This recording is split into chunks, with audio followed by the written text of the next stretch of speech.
Crenshaw has directly contributed to the loss of customer revenue for local Black-owned businesses and sad has forced the closure of some businesses along.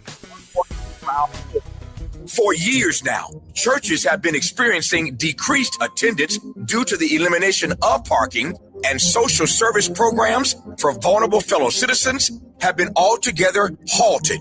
For years now, residents have watched their quality of life erode, and nothing has been done about it. If they think they can get away with treating Black folk like second-class citizens, they better think again.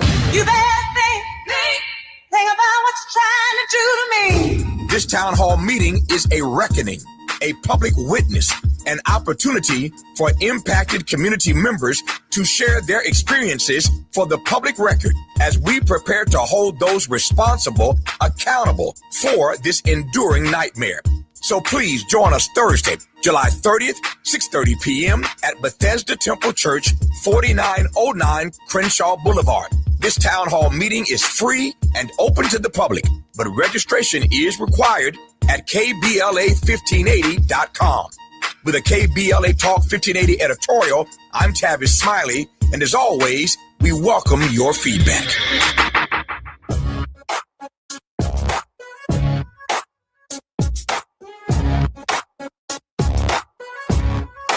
The Jesse Jackson Jr. Show. The Jesse Jackson Jr. Show. The Jesse Jackson Jr. Show. The Jesse Jackson Jr. Show. Come on and talk with me. Come on and listen to me. Come on and talk with me. Come on and listen to me. KBLA, Talk 1580, download the app.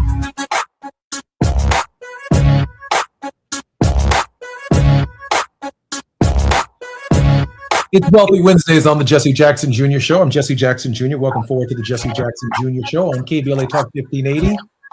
Our regular contributors with us today, Dr. Wilmer Leon, political scientist whose primary areas of expertise are Black politics, public policy, and American government. 11 years, Dr. Leon was a lecturer in the political science department at Howard University in Washington, D.C. It doesn't come with more soul force than Dr. Wilmer Leon. Dr. Leon, welcome forward to the show. As always, good afternoon and greetings and welcome to your audience. Dr. Leon, as much as I want to opine in this hour, there are so many issues that we need to cover from one end of the world to the other, and you deserve that time. Dr. Leon, this is the third time that the power grid in Cuba has been out. What is Donald Trump and Marco Rubio setting us up for? Wow. The sanctions that have been placed upon Cuba are horrific. First of all, we have to understand them in the context of mass punishment, collective punishment, which is it's a human rights crime. Yeah, it's a human rights crime. It's a human rights violation. The United States has cut off the island of Cuba's access to oil, which means they can't generate electricity, which means refrigerators are off, hospitals can't perform surgery, food spoils, medicine spoils. It is a collective punishment against the people of Cuba. That is a crime against humanity. And we have to ask ourselves, why is the United States government doing this? And it's doing this very simply because they don't like the Castro family, even though the Castros are no longer, Fidel and his brother are no longer in power.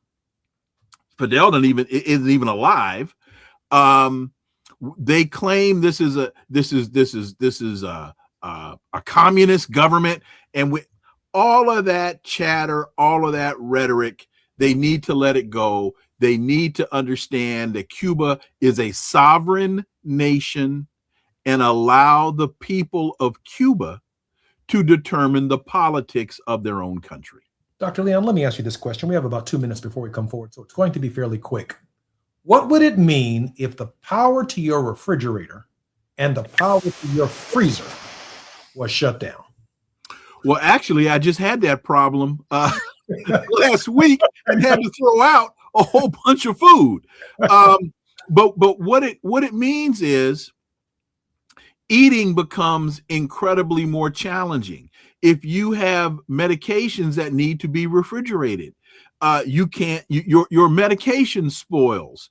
And that means not only in my house, but it means at the pharmacy down the street. They cannot keep medication cold. It means that the hospital in my village or in my area can't perform surgery. It means very simply, people suffer, people die. And you have to ask yourself, why?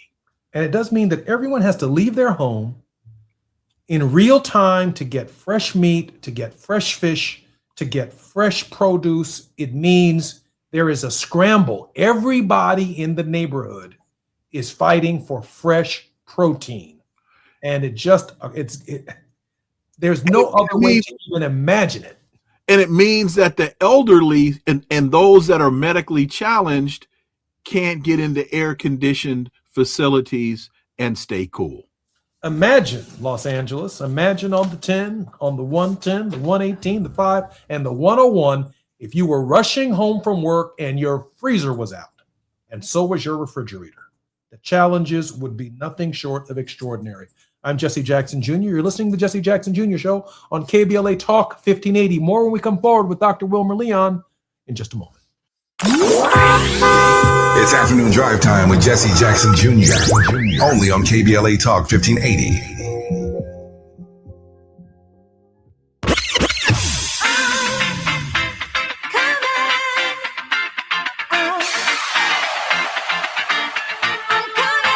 She's sharp. She's fearless. I don't know what they told you, but if they told you that cutting me off is how we're going to get clicks, stop it now. She's that girl, and she's bringing all of that to your radio this summer. Amanda Seales is here. I am Amanda Seales. Comedian, artist, actress, activist, truth teller. The woman who never bites her tongue is coming to KBLA Talk 1580. I'm coming! And baby, the conversations are about to be unmatched. Every Friday, she's going to be lit noon to 2 p.m. and back again 4 to 6 p.m. starting Friday, July 17th. Only on KBLA Talk 1580. Amanda Seales, keeping it real, keeping it raw, and keeping it rooted. Politics, pop culture, Black excellence, the stuff they don't want us talking about. Amanda's talking about all of it. You keep interrupting me when I'm talking, and you don't want to hear the point that I'm going to make. And yet you want me to respect your point. And that's not how a debate works. This is not your average radio show. This is a Seales Summer. Fridays, noon to 2, 4 to 6. Starting Friday, July 17th. Only on KBLA Talk 1580. Don't just listen. Tune in.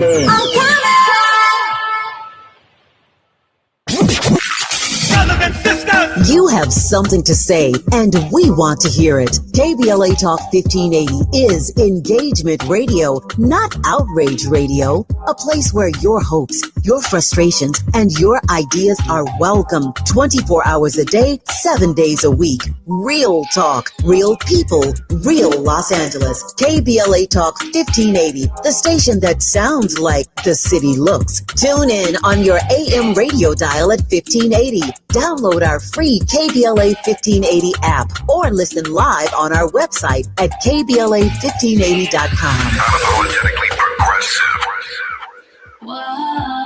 I love a girls' weekend, but my moderate to severe plaque psoriasis can sometimes take me out of the moment. Now I'm all in with clearer skin, thanks to Skyrizi, Risankizumab Riza, a prescription-only injection for adults who are candidates for systemic or phototherapy. You can usually find me in the kitchen, but my active psoriatic arthritis can limit me at times. Now I'm still in the mix with Skyrizi to treat my joint symptoms. With Skyrizi, most people with plaque psoriasis saw 90% clearer skin when measured from head to toe at 4 months. Or if you're an adult with active psoriatic arthritis, Skyrizi helps you move with less joint pain, stiffness, swelling, and fatigue. Don't use if allergic to Skyrizi. Serious allergic reactions, increased infections, or lower ability to fight them may occur. Before treatment, get checked for infections and tuberculosis. Tell your doctor about any flu-like symptoms or vaccines. There's nothing like clearer skin. There's nothing like better movement, and that means everything. Ask your doctor about Skyrizi. Visit Skyrizi.com or call 1-866-SKYRIZI to learn more. Now back to more of Jesse Jackson Jr. on KBLA Talk 1580. The Jesse Jackson Jr. Show. The Jesse Jackson Jr. Show. The Jesse Jackson Jr. Show. The Jesse Jackson Jr. Show. King Quality drops the beat. Come on and talk with me. Come on and listen to me. Come on and talk with me. Come on and listen to me. KBLA Talk 1580. I'm Jesse Jackson Jr. Welcome forward to the Jesse Jackson Jr. Show on KBLA Talk 1580. Hey, check this out. Every now and again, Someone has to hit you in your head. And when they hit you in your head, you either concuss or you wake up to a new idea. And in the world of politics, it's okay to get hit in the head with another perspective. Our contributor today is Dr. Wilmer Leon, the author of Politics, Another Perspective, commentary and analysis on race, war, ethics, and the American political landscape in the age of Obama. It's okay to get hit in the head and look at politics from another perspective. And that's what we get from Dr. Wilmer Leon right here on the Jesse Jackson Jr. Show on KBLA Talk 1580. And even as we sit here and speak, I am getting a text message. From Dr. William Barber. Oh, glad to do a 30-minute block with you regularly if you desire. Gina Towns, our producer, is going to make that happen.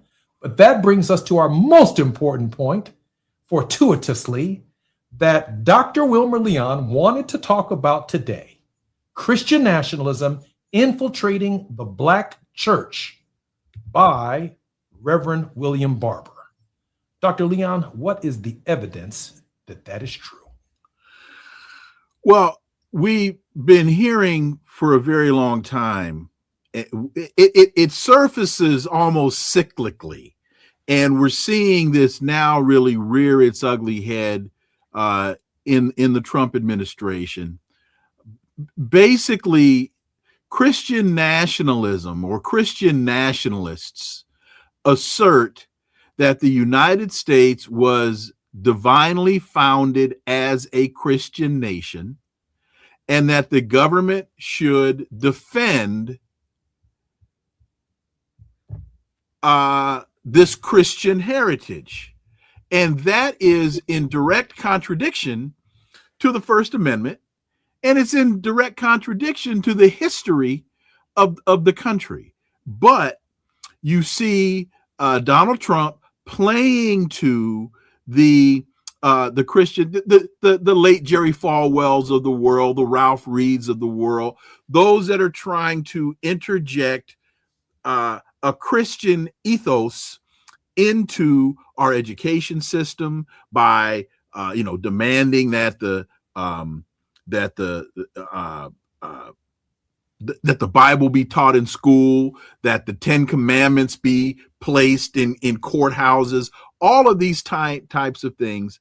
And it's to a great degree a way of inserting white supremacy through the use of Christianity into the country.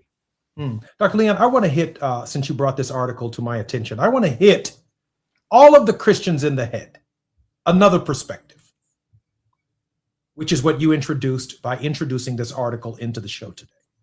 And that is this: if you go to church on Sunday morning to clap, to sing, to shout, to dance, and to praise, and at the end of a sermon, you've done all of that, and you have not discussed social justice, the freedom and liberation of your community, the freedom and liberation of someone else over the course of that service or over the course of that sermon, you have in effect been inculcated with non-liberation white Christian theology.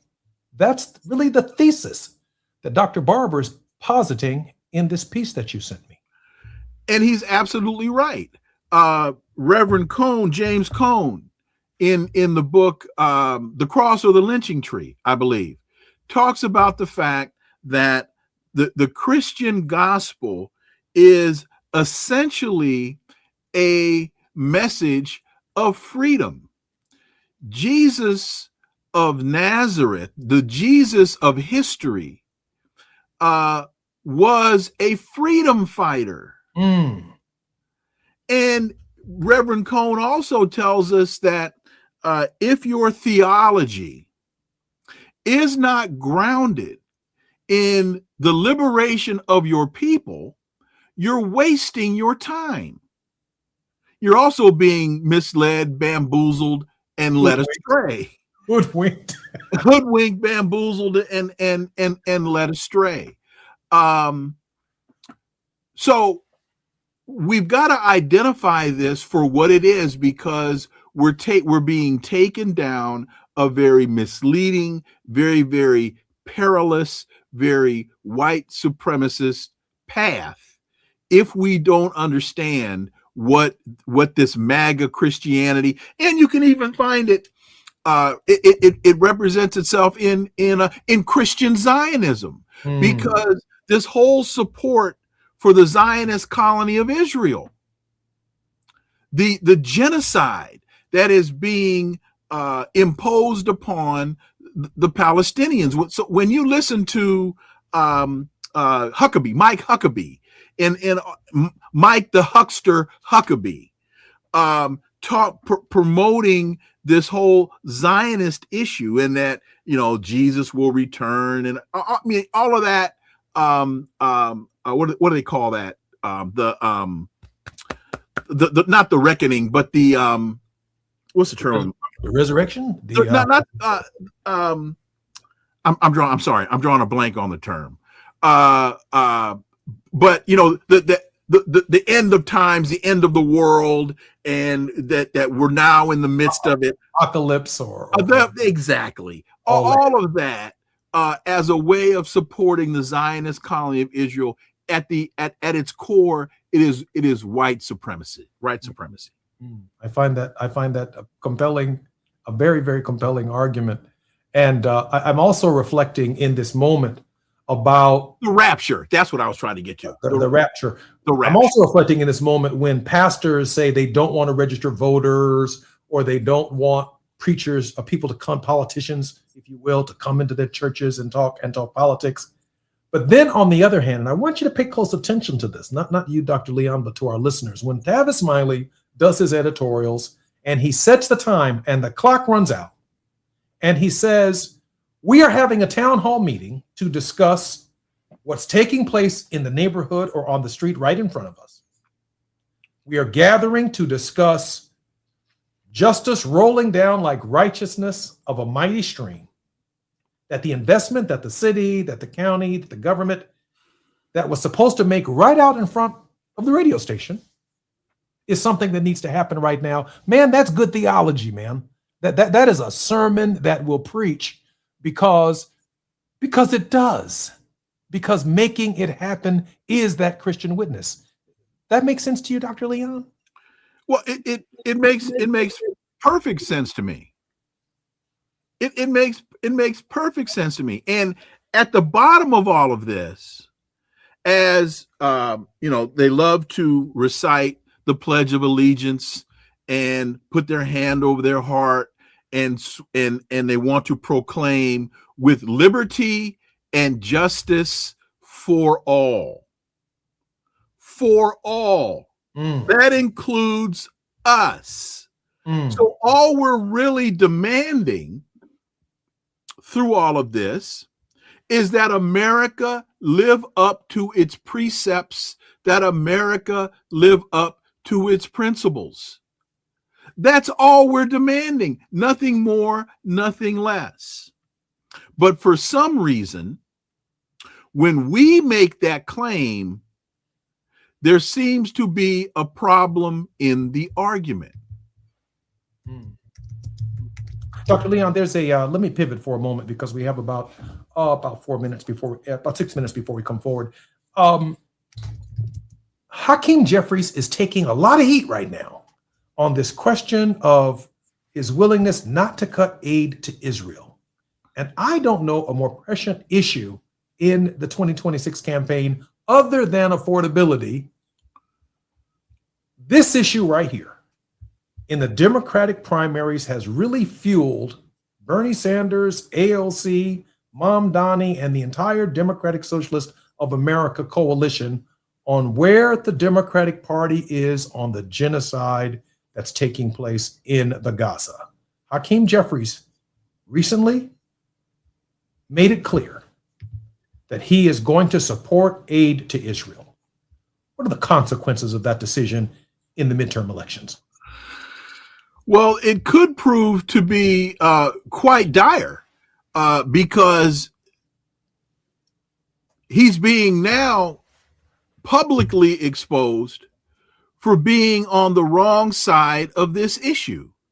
And when you equate the amount of money that AIPAC has contributed to Hakeem Jeffries, Code Pink puts the number at $1.5 million that he's received from AIPAC. Then one has to ask the question, has his support for genocide in the Zionist colony of Israel been bought and paid for by AIPAC? And now Jeffries is telling the Democratic caucus that they must, quote, run toward the issue of rethinking U.S. support, not run away for Israel, not run away for it, calling the status quo unacceptable, but he's voting for the status quo. What kind of circular, ridiculous, convoluted, nonsensical logic or illogic is that? We have to have a change in the position. We can't support the status quo, but I'm going to vote to continue sending them the $3 billion. That makes no sense, Hakeem Jeffries. Read your own rhetoric. It makes no sense. Dr. Leon, we need you to reconcile something for us with another big hit in the head, if you will. Since the inception of the Republic, there's always been a leader of the House of Representatives, a Speaker of the House. Mm-hmm. For the first time in the history of the United States, so much of our history in this moment, at this hour, is vested in the idea that Hakeem Jeffries could very well be the first African-American speaker in the history of our nation. A lot of factors, a lot of forces come together in this moment. And so some of us, we with Hakeem because we want to see that. We also want to have some input and some say on how the House of Representatives and its agenda unfolds in light of being able to communicate directly with an African-American Speaker of the House of Representatives. And that same speaker, that same leader, in order to build a caucus, to build a majority, has to make some of the compromises that those of us who may be hardliners on other issues may or may not reconcile or understand. Reconcile that for us. The desires of the people legitimately to watch Hakeem Jeffries achieve this amazing feat, but also to be in charge of the Congress that holds Donald Trump accountable. But then on the other hand, the compromises that he has to make in order to achieve that feat. Well, I think it was Justice Thurgood Marshall who told us that a white snake will kill you just as fast as a black snake. And that also then goes along with the adage that all my skin folk ain't my kinfolk. So we see the argument that you just presented in support of Hakeem Jeffries is the same argument that we were given in support of Clarence Thomas. You got to give the brother a chance. No, we don't. Because we have to move beyond. Our politics has to mature as African Americans. Our politics has to mature. And we can't fall. We can no longer continue to fall for the banana in the tailpipe trick. Vote for the brother so you can be down. Vote for the sister so you can be down. So in this particular case, then a challenge, let's say, for example, from an AOC or a Ro Khanna or someone from the left wing of the party that has argued to stop the genocide, that would be a healthy debate within the Democratic Party. You're suggesting that should be so and that should be possible. Absolutely. Because what did Du Bois tell us in 1956? He said there is but one evil party with two names. It will be elected despite all I can say or do. Democracy has so far disappeared in the United States that no two evils exist. I'm Jesse Jackson. I'm sorry. I'm Jesse Jackson Jr., listening to the Jesse Jackson Jr. Show on KBLA Talk 1580. I told you Dr. Leon was going to hit us in the head. Go get an aspirin. More when we come forward on KBLA Talk 1580. It's Afternoon Drive Time with Jesse Jackson Jr. Only on KBLA Talk 1580. I'm Bree Wood with BIN News Now. White 19-year-old Lucas Roper in Dallas, Texas has been arrested for evidence tampering in the drowning death of Black 18-year-old Daniel Irving, whose body was found in Lake Ray Hubbard in April. Dominique Alexander with the Next Generation Action Network. Tampering with the evidence charge is an outright disrespect to this family. The victim's family is demanding murder charges, alleging the suspect tried to cover up the incident by deleting messages from Irving's phone. A Black woman from California, 28-year-old Raizana Greenhoward, is facing murder and child abuse charges nearly 8 months after the death of her 2-year-old son in Lancaster. Investigators say the child suffered severe burns, and authorities are still working to determine exactly how he was injured. And Maryland's Black Governor Wes Moore has approved an expansion of Baltimore's Enterprise Zone by 120 acres. State officials say the move is designed to spur economic growth. Get BIN News now on demand 24/7 on the iHeartRadio app. Now at Big O, get happy with our Healthy Car Special. Includes a full synthetic oil change, 4-tire rotation, alignment check, brake, battery, and windshield wiper check. Plus, fluids topped off, all for only $59.99. Healthy car, happy life. Now at your local Big O Tires. This is the KBLA Sports Minute with Ray Richardson. The Dodgers begin the second half of the season Friday night in New York against the Yankees. The 3-game series with the Yankees is part of a 9-game road trip for the Dodgers on the East Coast. The road trip will be a good test for the Dodgers to maintain their stature as Major League Baseball's best team. Spain is in the World Cup championship match after their 2-0 win over France in the semifinals. Spain will meet the winner of today's semifinal between England and Argentina. The World Cup final is Sunday in East Rutherford, New Jersey. The WNBA would prefer folks not to talk about this, but I'm going to mention it anyway. 65% of WNBA players are African American, but none of the 15 teams in the WNBA have an African American woman as their head coach. 7 of the head coaches are white women, 8 are men.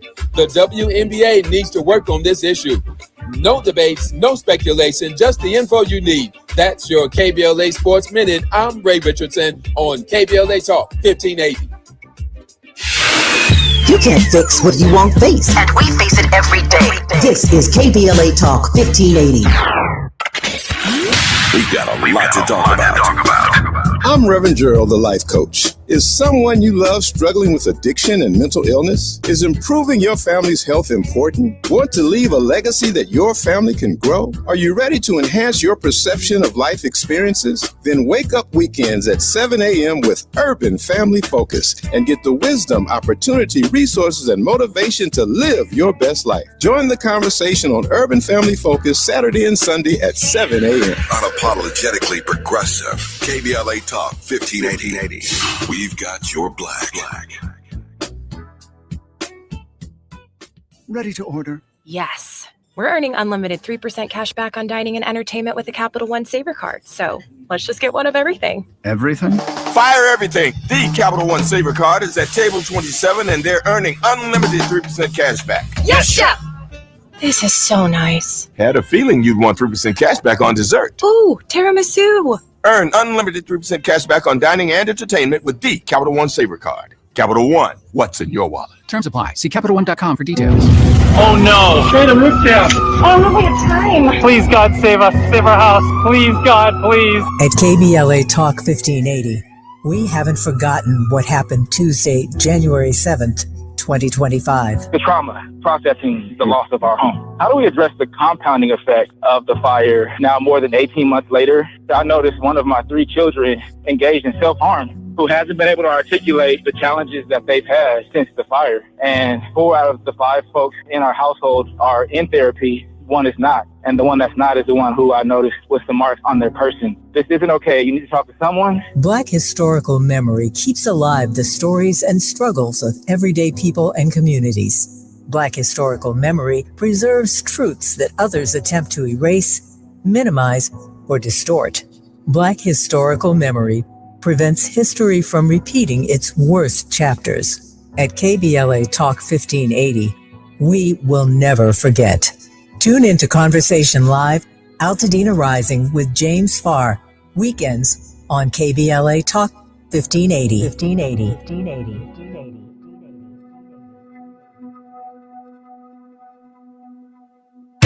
This November, you'll decide who leads California.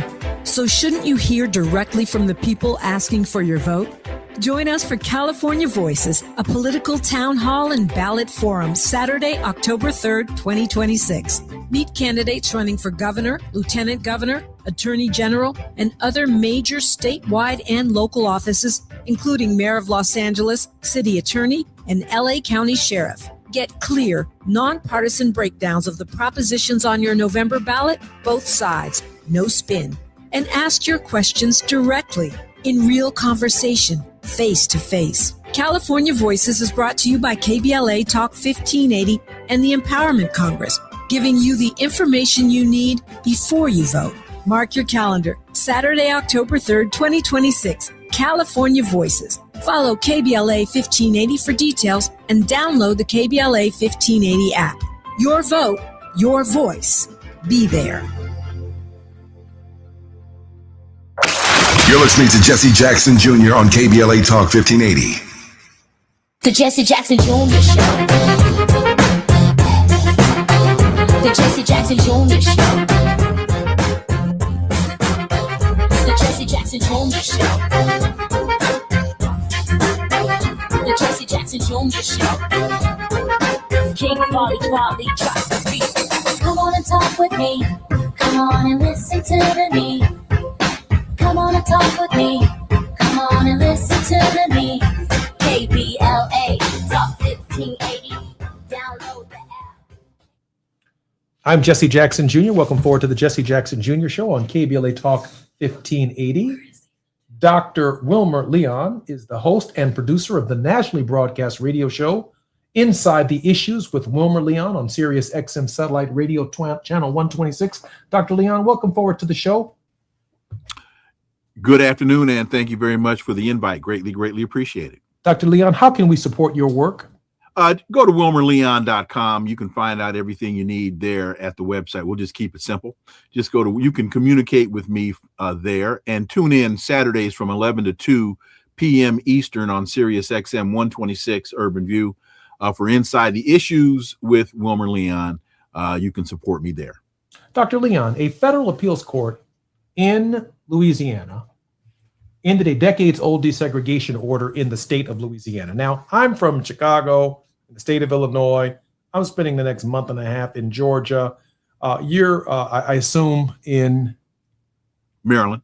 But the impact of a case that ends a desegregation order in Louisiana has national implications on the question decided in 1954, Brown versus the Board of Education. Obviously, Dr. Leon, it's on the docket. What does that say about where we're going, and how difficult would striking down Brown versus the Board of Education be to the constitutional order? I think it would be incredibly detrimentally impactful, especially when you tie it along with the undoing of the Voting Rights Act.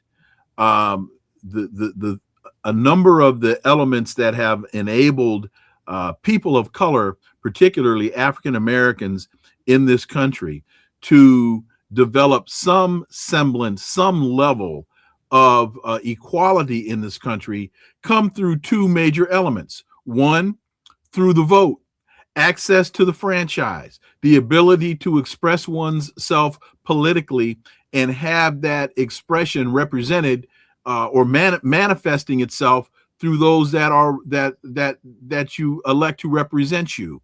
And the other element that has proven historically to assist African Americans in achieving some semblance of equality in this country is education. The one thing that my parents beat into me, literally and figuratively: you are not going to be a disruption to the learning process. You are not going to be the one to distract others in the classroom, and you will get your education, because that's what enables and has enabled us to level this playing field. And so that it's no surprise that both the Voting Rights Act and the Brown decision have been in the crosshairs of the Trump administration and those that subscribe to that racist mindset. My father once told me that there's no such thing as a narrow Supreme Court decision. No matter how tight the vote is, 5-4, 6-3, 7-2, there is no such thing as a narrow Supreme Court decision. And while the facts of Brown versus the Board of Education may center around access to education and the desegregation of schools, the principle and the holding of Brown versus the Board of Education is that the doctrine of separate and unequal is unconstitutional. When you strike down Brown versus the Board of Education, even with a fact pattern on desegregation, you also strike down the principle of separate and unequal. And that has consequences for Americans with disabilities, access to sidewalks and elevators and stairs and getting onto public transportation and accommodations. It has access for the LGBTQ community. It has implications for women. It has implications for people who are too tall and people who are too short. Its consequences are far-reaching beyond just the cases of education. Dr. Leon, Dad wasn't wrong, was he? Not at all. Not at all. And that is a huge part of what gets lost here. And it's also important to realize that one of the big issues with integrating schools has to do with the broader aspect of how are school districts created, and they're based or what is the one thing that has the greatest impact on the makeup of a school or school system, and that's housing patterns. And so part of the big problem that we find ourselves still dealing with in 2026 has to do with housing patterns. First of all, where people choose to buy homes, and then secondly, where they are allowed to buy homes, because we know that racism in housing, redlining, it may not be as blatant as it once was, but it is still alive and well and living in America. And so until we're able to address or eradicate the racism in housing patterns, you're still going to need government oversight to ensure that integration in schools and the equality in terms of funding for school systems continues. Dr. Leon, today when you buy a home, you buy a school district also, don't you? Today, when you buy a home, you buy a school district also. And whether you have children or not, if you are an astute home buyer, you are going to ask about the quality of schools in your neighborhood, not necessarily because of your children, but because of resale and other elements that and factors that school districts have on the value of homes. Let's go right on down this list. When you buy a home, you also buy a first-class medical center too, don't you? You hope you can. You hope you can, and you're hoping for grocery stores. You're hoping for school system. You're hoping for fire department, police response. There are a number of things that you are buying into when you buy a home. And so when you strike down the idea that the school district next to you will have a multicultural education where they will teach you Latin and Greek and French and the English language, when they teach you Spanish, when they teach you various courses and subject matters, when you suddenly find out, because the population of students at the school are not diverse, and the quality of education at the school is not equal to the quality of education at some school district in some other place, it imperils not just the neighborhood and not just the housing stock, but the entire community, correct? And the value of your home. Absolutely. And the value the return on your investment because the home for most Americans is the largest investment that they're going to make. And the appreciation on that investment or of that investment is what enables, it impacts the creation of wealth. It impacts the intergenerational transference of wealth. There are a number of things that impact the value that value of that home impacts. So Brown versus the Board of Education, therefore, is not just about the integration of colors of children in schools. It is about the complete integration of a community, its economic value, its economic resources, the quality of life, the quality of policing, the quality of groceries, the quality of banking, you name it. All of it's at stake in Brown versus the Board of Education. I'm Jesse Jackson Jr. You're listening to the Jesse Jackson Jr. Show. Dr. Wilmer Leon. More when we come forward right here at KBLA Talk 1580. While you're stuck in traffic, we can at least bring you up to speed on the news of the day. You're listening to Jesse Jackson Jr. only on KBLA Talk 1580.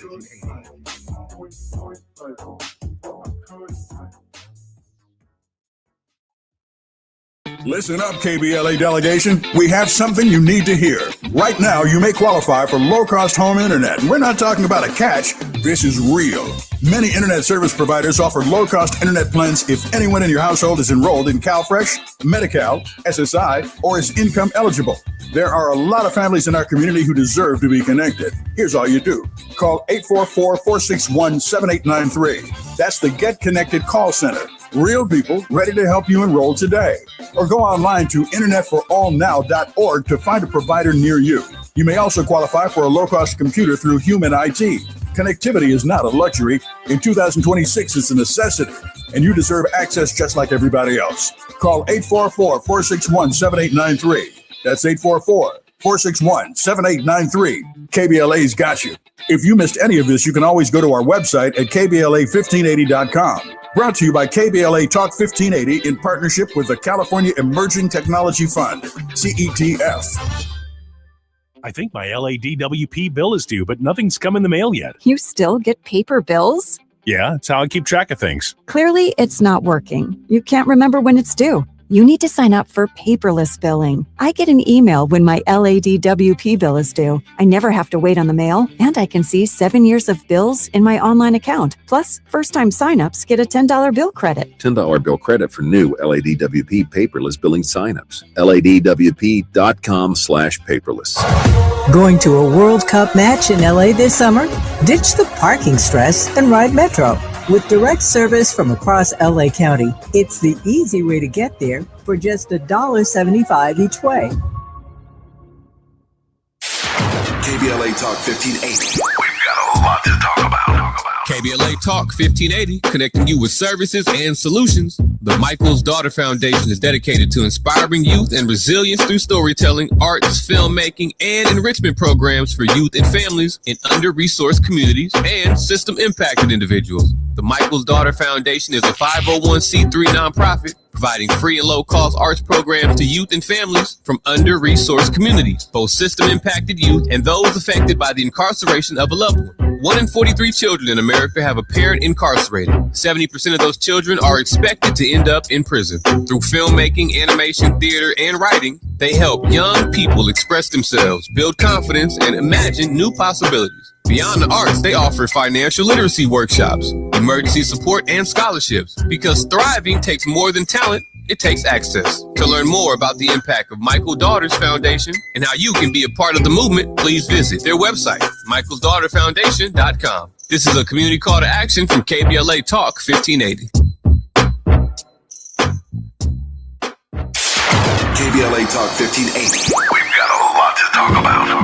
Tired of being locked out of job opportunities and shut down by systemic racism? KBLA Talk 1580 stands with you in fighting for the rights of black workers, and we don't black down. The Los Angeles Black Workers Center is a dynamic alliance of workers, organized labor, community-based organizations, clergy, students, and scholars working collectively to improve the position of the black working class. The LA Black Workers Center takes a comprehensive approach to addressing the black jobs crisis. Their programs promote access to quality jobs, racial equity in hiring and retention, discrimination-free job sites, and they prepare Black workers for employment in high-wage career track jobs. The LA Black Worker Center supports workers who need help protecting their rights on the job. They give workers access to quality jobs and remove systemic barriers to employment. And they are advocating for a fair deal for Black workers in the new Los Angeles City Charter. To sign up for free career readiness training, get involved in organizing, or learn about union apprenticeship programs and trade registries, please visit lablackworkercenter.org. That's lablackworkercenter.org. Together, we can beat the Black jobs crisis and build a more equitable Los Angeles. This is a community call to action from KBLA Talk 1580. Now back to more of Jesse Jackson Jr. on KBLA Talk 1580. The Jesse Jackson Jr. Show. The Jesse Jackson Jr. Show. The Jesse Jackson Jr. Show. The Jesse Jackson Jr. Show. King Volley, drop the beat. Come on and talk with me. Come on and listen to me. Come on and talk with me. Come on and listen to me. KBLA Talk 1580. Download the app. I'm Jesse Jackson Jr. Welcome forward to the Jesse Jackson Jr. Show on KBLA Talk 1580. In the next hour, sitting in for Dr. Estad Yuri will be Dr. Ted Williams, one of our regular contributors on the Jesse Jackson Jr. Show. He's a professor, he's an actor, very opinionated, and has some thoughtful ideas about where this country is and where it's going. But in this hour, I'm honored that Dr. Wilmer Leon is our very special guest on the Jesse Jackson Jr. Show. We are worldwide with Dr. Wilmer Leon. Dr. Leon, is there something else in the world that we are missing in this final segment of our show that we need to turn our attention to? Well, I think we need to really start paying more attention to what's going on in countries like Burkina Faso, and looking at what's happening with the Alliance of Sahel States as they are demonstrating greater success in their de-neo-colonial efforts, and we need to really be paying attention to what's going on there. Again, paying attention to what's happening in Cuba as well as Haiti, because the same things that the United States is doing in Cuba, the United States is doing in Haiti. Contrary to the general consensus, the United States is not the leader of the free world. If the world is truly free, it doesn't need a leader. So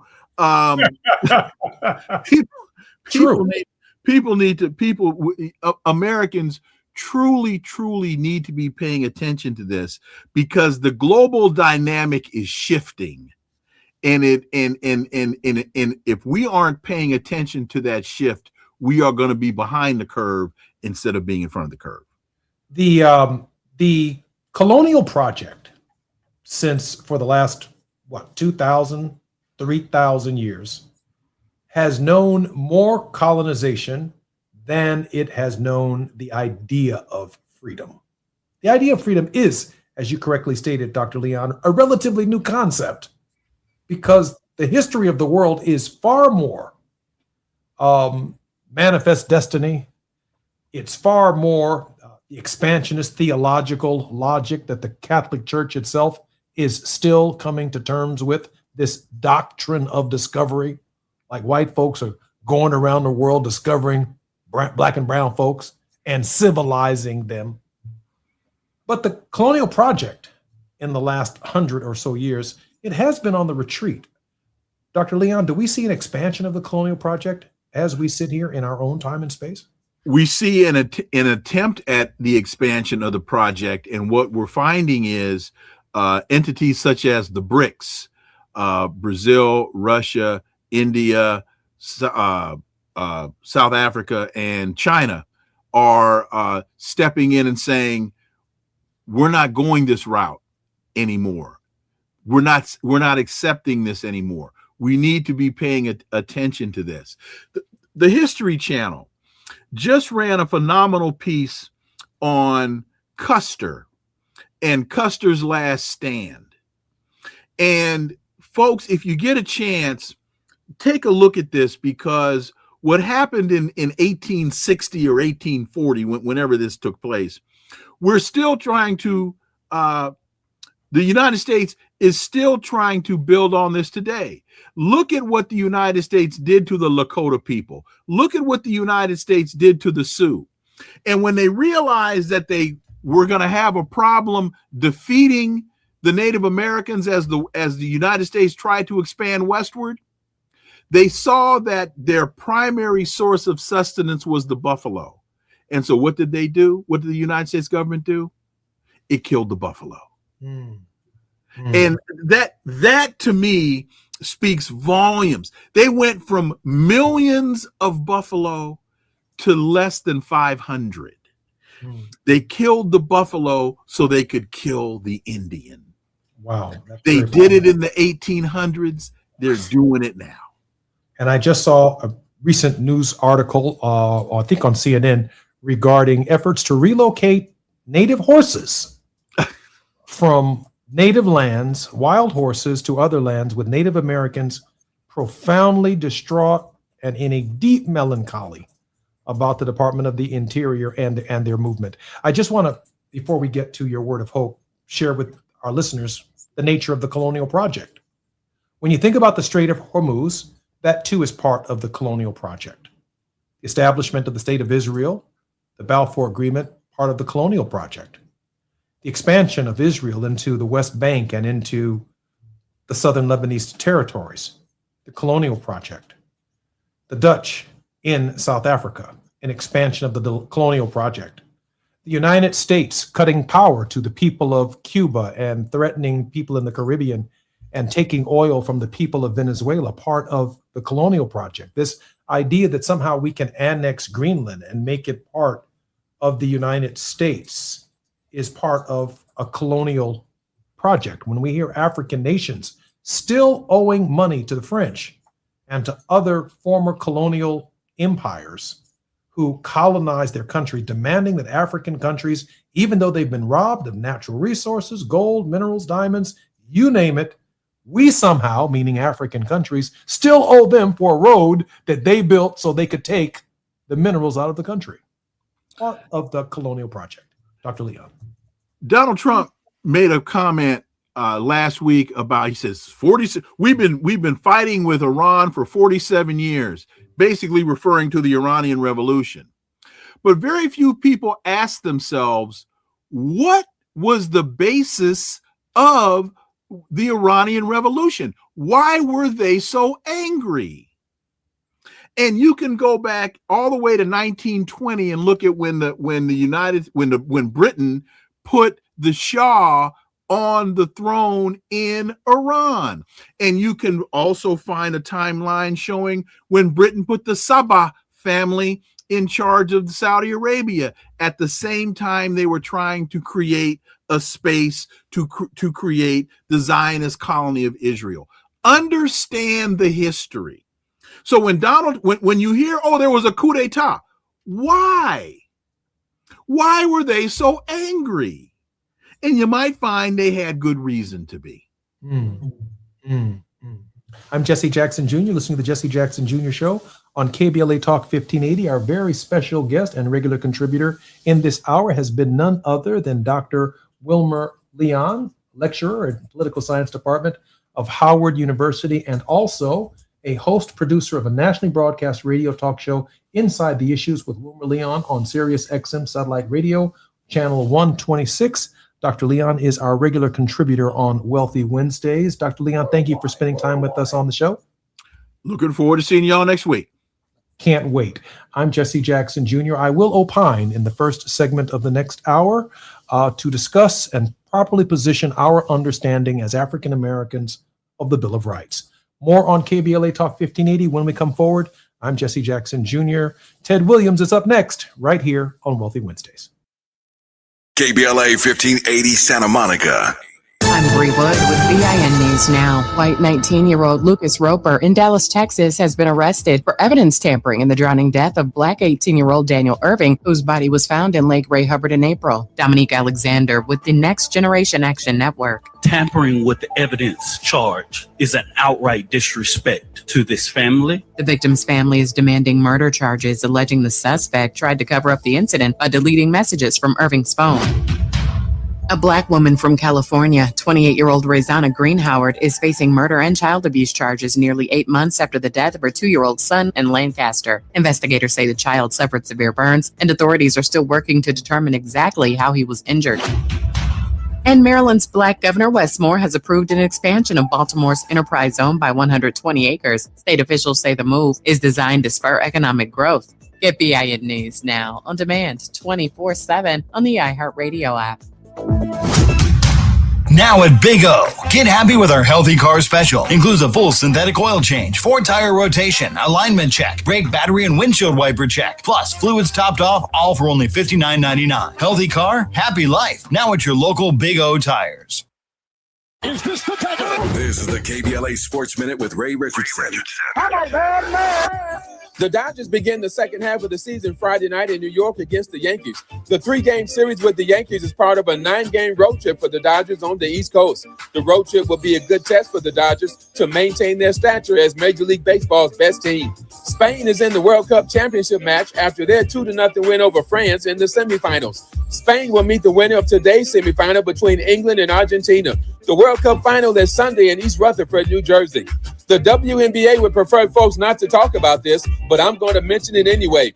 65% of WNBA players are African American, but none of the 15 teams in the WNBA have an African American woman as their head coach. 7 of the head coaches are white women, 8 are men. The WNBA needs to work on this issue. No debates, no speculation, just the info you need. That's your KBLA Sports Minute. I'm Ray Richardson on KBLA Talk 1580. Let me put my hard hat on, go back outside, and see if these procrastination Crenshaw construction crews have shown up yet. I'm saving space for grace, but if these trucks don't show up soon, well, you already know. Destination Crenshaw, your time is up. With a KBLA Talk 1580 editorial, I'm Tavis Smiley. KBLA Talk 1580 and Bethesda Temple Church invite residents, churches, businesses, and community leaders along the Crenshaw corridor to join a vitally important community conversation Thursday, July 30th, 6:30 p.m. at Bethesda Temple Church, 4909 Crenshaw Boulevard. For years now, this community has been living with unkept promises and the devastating effects of the unfinished Destination Crenshaw construction project, leaving residents, businesses, and churches to deal with myriad problems, including the loss of parking, restricted access, traffic congestion, and a lack of emergency vehicle access when it matters most.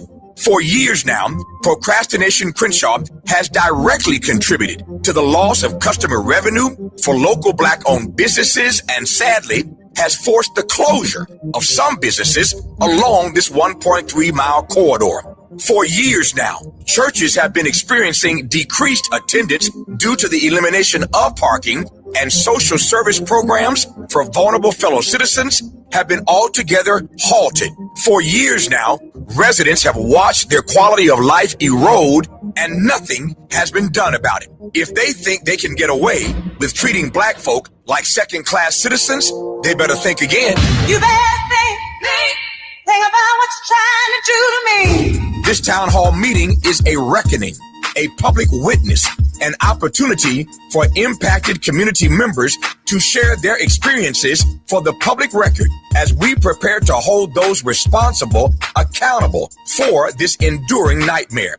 So please join us Thursday, July 30th, 6:30 p.m. at Bethesda Temple Church, 4909 Crenshaw Boulevard. This town hall meeting is free and open to the public, but registration is required at KBLA1580.com. With a KBLA Talk 1580 editorial, I'm Tavis Smiley, and as always, we welcome your feedback.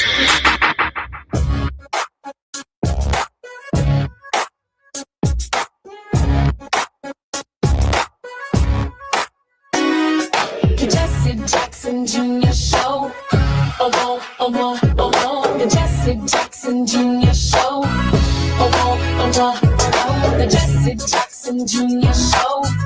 Oh, oh, oh, oh, oh, oh. The Jesse Jackson Jr. Show. Oh, oh, oh, oh, oh, oh. Come on and talk with me. Come on and listen to me. Come on and talk with me. Jackson Jr. Looking forward to the Jesse Jackson Jr. Show. I'd like a little latitude on this one right here. Prime spots of the Bill of Rights of 1791. Women were not included, and Negroes need not apply.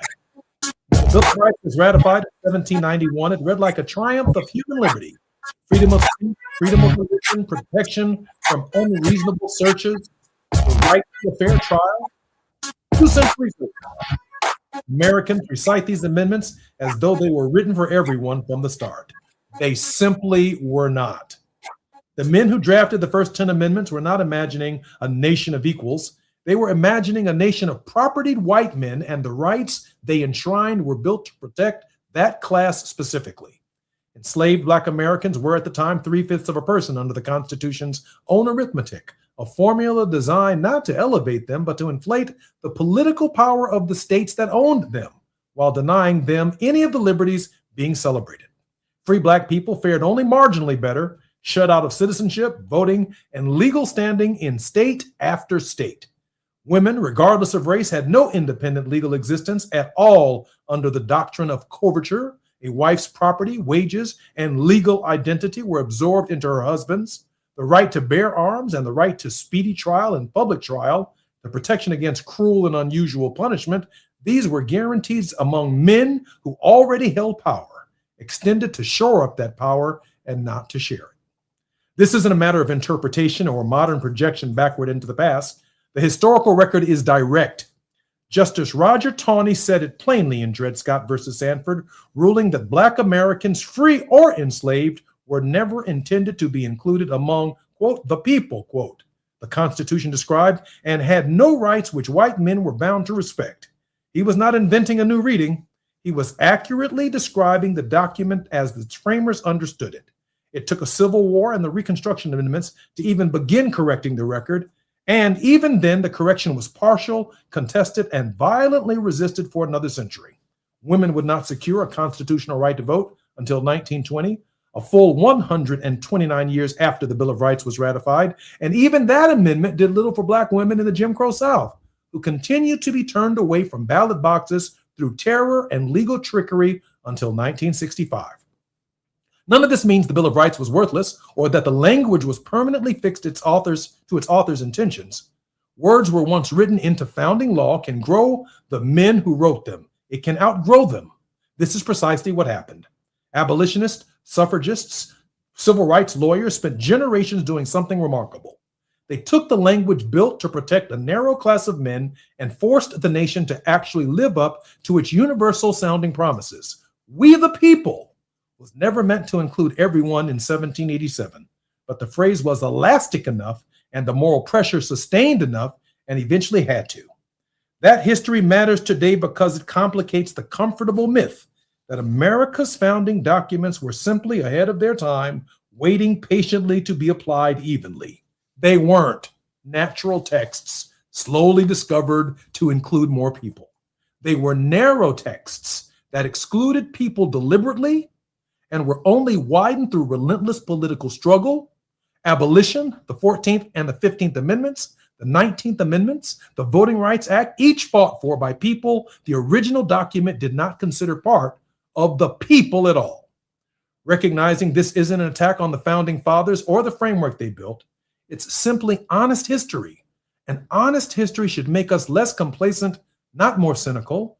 A right that had to be fought for a second and third time long after it was supposedly guaranteed on paper is a fragile thing. Rights extended by amendment can, in theory, be narrowly gained by neglect, by hostile courts, or by simply forgetting of how recently or how hard won they were. The 19th Amendment is barely older than some living memories. The Voting Rights Act, meant to make the 15th Amendment real rather than nominal, is not 61 years old and has already been substantially weakened by the courts. How do I know? Because I was born in 1965. The The sobering lesson of 1791 is not that the founders were or uniquely villainous for their era. Many reflected the near universal assumptions of their time. The lesson is that no right is self-executing and no document defends itself. The Bill of Rights became a genuinely universal charter only because generations of excluded people insisted it become one. That work was never finished by 1791, and it's not finished now.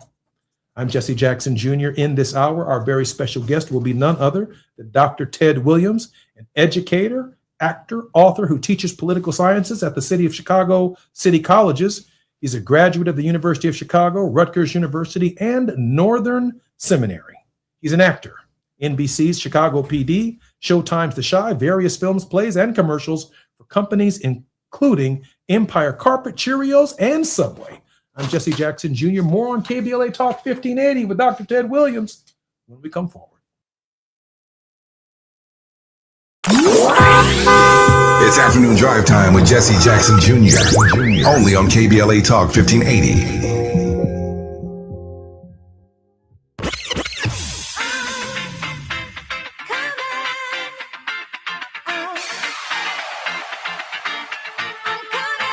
She's sharp.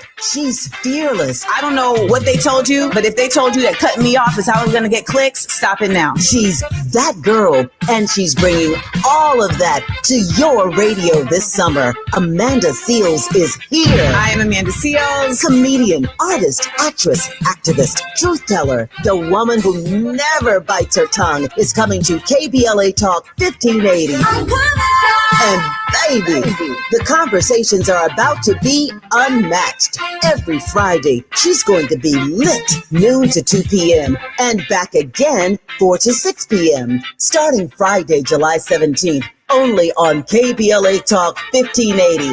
Amanda Seales, keeping it real, keeping it raw, and keeping it rooted. Politics, pop culture, Black excellence, the stuff they don't want us talking about. Amanda's talking about all of it. You keep interrupting me when I'm talking, and you don't want to hear the point that I'm going to make. And yet you want me to respect your point. And that's not how a debate works. This is not your average radio show. This is a Seales Summer.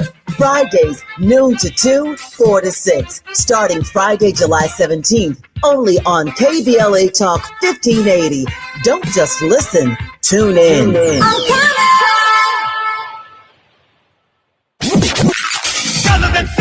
There is no denying that we've always been the conscience of this country. KBLA Talk 1580 is progressive talk radio built for our community, by our community, and with hosts who look like you, live near you, and care about what you care about. 50,000 watts of truth right here in Southern California. KBLA Talk 1580. Listen live on your AM radio dial at 1580 or stream us live on our KBLA1580.com website or on our free KBLA 1580 app. Unapologetically progressive.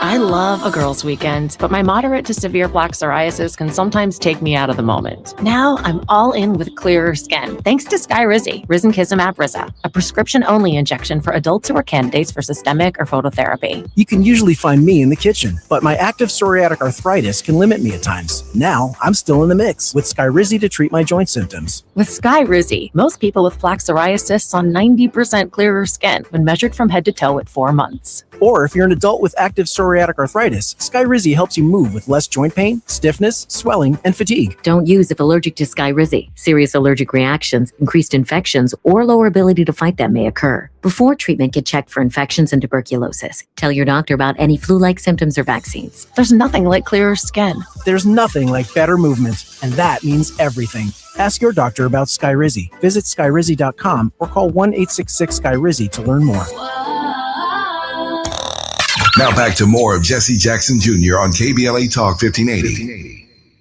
The Jesse Jackson Jr. Show. The Jesse Jackson Jr. Show.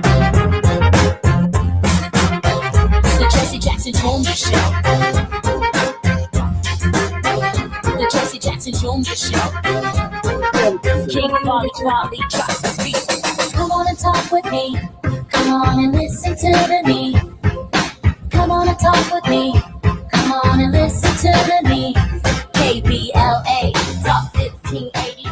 Download the app. I'm Jesse Jackson Jr. Welcome forward to the Jesse Jackson Jr. Show on KBLA Talk 1580. Dr. Ted Williams is our very special guest. And in this moment, Dr. Williams, I am thinking about something Dr. King said as you prepare to unmute your mic. He said, I'm tired of fighting for something that should have been mine at birth. I'm tired. Dr. Williams, the Bill of Rights didn't apply to us until the Reconstruction Amendments. Yeah, Dr. King said he was tired, but Brother Jesse, he also said, somewhere I read about the freedom of speech, somewhere I read about the equality of all men. He understood that America had to live up to what it said on paper, or it wasn't really America. And I think the beauty of this is, to your point, many of us are tired. But the beauty of this is, like St. Hughes said, we ultimately make America America by extending this real promise to all of us. The 13th Amendment, 14th Amendment, 15th Amendment are our amendments. And so as a result, that Bill of Rights, as we know, I mean, let's look at the Second Amendment, for instance. The Second Amendment gave what people believe a universal right to bear arms, which I don't actually believe it does. I believe it, as four Supreme Court justices argued in the Heller case, that right is for the militia primarily, and we have extended it to the individual. That's a whole nother conversation. But when I look at it, even with that, we had to fight for us to even have the right to bear arms. We had to fight for us to have the Fourth Amendment right to privacy. We had to fight for us to have the Fifth Amendment right against self-incrimination. And yet, my brother, as you know, because you are a historian, we have moved the needle significantly in many, many ways. And we have opened the doors for every immigrant group, every marginalized, oppressed group in this country owes us their freedom and owes us their equality. And so I'm tired, but I'm encouraged, if that makes sense. Dr. Williams, let me ask you this question, because first of all, I wholeheartedly agree with everything that you said, so I can't improve upon it, nor would I ever try. But I do want to add that for the 250th anniversary of the nation, I didn't hear anyone tell that story. I heard it here on KBLA Talk 1580. I've heard it from you. The fact that new immigrants come to the United States and they take this little test of citizenship or worthiness to be in the United States, and it doesn't deal with the understanding and appreciation of what that struggle encompasses that you just outlined. I find that somewhat troubling at age 250, because so many of those immigrants who've only seen us on television. I've traveled to Europe, and late night, because of jet lag, I turn on the television set and all I see is Sanford and Son. You know, I see the Jeffersons. I might see, you know, something representative of the Cosby family or the Cosby kids, or that Dr. Ted Williams exists. We're basketball players in their minds, and that's about it. And that we're lazy and shiftless. Dr. Williams, our story is not penetrating, and it's not known around the world quite like we know it. It is not, however, we must keep, as your father said, we must keep hope alive, because I'm going to say this to you. My work as an artist, we are pushing this. Your work as a media guru and commentator and educator yourself, I think we are moving the needle. And here, I believe, brother, is why. The problem that we're dealing with the lack of civic education around our issues is not just about our issues. If you were to walk up to the average American on the street and ask them a question about anything related to the Constitution, anything related to the political system, anything related to democracy, you would be heartbroken, maybe not surprised what comes about. But what you will not see is that people are, black, white, and all other ethnicities, very well aware of celebrity culture. So what do? The idea is, if you can't beat them, join them in certain ways. We have to figure out how to take what is popular among the masses of people and grab a hold of that and interject civic engagement. interject sort of moral education, interject this idea of civil rights. And I brother, I don't know how long I have on this planet, but I will say that every single person that I get a chance to educate, whether it's through the arts or in the classroom, and that occurs for them, I'm encouraged. I just sat with a group of 30 students today from all different ethnic backgrounds who literally said, Professor Williams, I didn't know a lot about this stuff when I came to your class 2 months ago. Now I want to get involved in the political process. Brother, that is encouraging enough for me to keep on keeping on. It should be, and we are grateful for that effort. But look at what we have to do to get young people or 30 people engaged in the process. That if Dr. Williams isn't speaking to 30 people specifically about what someone didn't know 2 months ago and the transformation of the individual 2 months later to an engaged citizen, I mean, there's no Democrat that's using their platform quite like Jesse Jackson did to mass educate people on participating in the process. I mean, this guy was speaking in 10 churches a Sunday. My dad, of course, I'm being reverent when I say this guy. He also wasn't home, right? But that's one of the sacrifices that came with it. Educating people, registering people, inspiring people, giving them a reason to vote, even, if you will, guilt tripping them into vote. We lost Martin, we lost Medgar, we lost Viola Luizzo and Reverend James Reeb and brother down there in Marion, Alabama, the veteran, Jimmy Lee Jackson. We lost these people. And so you need to vote because they paid for this right to vote with their blood, with their sacrifice. Jim Crow lynchings, our women and others being asked to count jelly beans and how many marbles there are in a huge jar, and you had to come up with an accurate number in order to cast your vote. Poll taxes and literacy tests. So this struggle runs contrary to the average education of an immigrant who comes to the United States, who obviously during the Depression found themselves in ghettos and barrios and trailer parks around the nation just like we did. We found ourselves in the same economic boat, but socially and culturally still divided, Dr. Williams, by race. Yeah, and so we, to your point, we have the work that must be done.